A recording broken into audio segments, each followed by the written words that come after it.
سلام به همگی. اگه عکاس هستی و میخواید با فروش عکساتون درآمد آنلاین بیشتری داشته باشید، این ویدیو برای شماست. امروز میخوام بهترین وبسایت هایی که میتونید عکساتون رو در بازارهای بین المللی و حتی توی ایران بفروشید و بهتون معرفی کنم. بریم سراغشون. اول از همه شاتر استوک. این پلتفرم توی کل دنیا خیلی محبوبه و کلی مشتری داره. آپلود کردن عکس‌ها خیلی راحته و هر بار که عکس شما دانلود بشه بهتون کمیسیون تعلق میگیره. برای عکس‌های با کیفیت و جذاب عالیه. بعدی ادوب استوک. اگر از محصولات ادوب برای ادیت عکساتون استفاده میکنید، این سایت بسیار مناسبه. با آپلود کردن عکساتون اینجا عکس‌ها در دسترس میلیون‌ها کاربر ادوب کریتیو کلود قرار میگیره و اینکه نرخ کمیسیونش خیلی بالاست.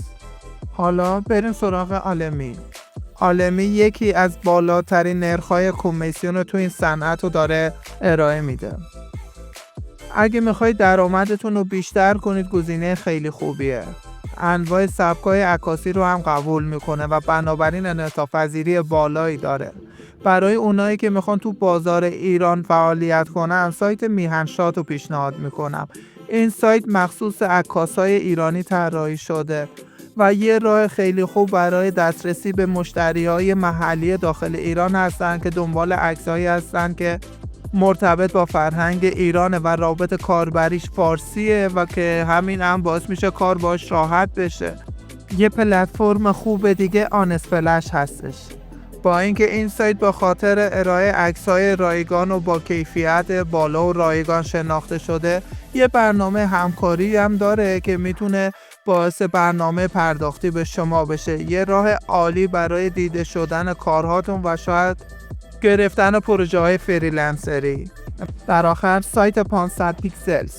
این سایت نه تنها به شما اجازه میده که عکساتون رو بفروشید، بلکه یک جامعه برای عکاسا فراهم میکنه تا کاراشون رو به اشتراک بذارن، نقد کنن و از هم یاد بگیرن. یه جای فوق‌العاده برای بهبود مهارت‌ها و افزایش فروشه. خب همین دیگه. اینها چند تا از بهترین وبسایت‌ها برای فروش عکس‌ها بودن، چه بین‌المللی حالا چه ایرانی‌ها. امتحانشون کنید و توی کامنت‌ها بهم بگید کدومشون براتون بهتر جواب داده. لایک و سابسکرایب یادتون نره. تا ویدیوهای دیگه، خدا نگهدار.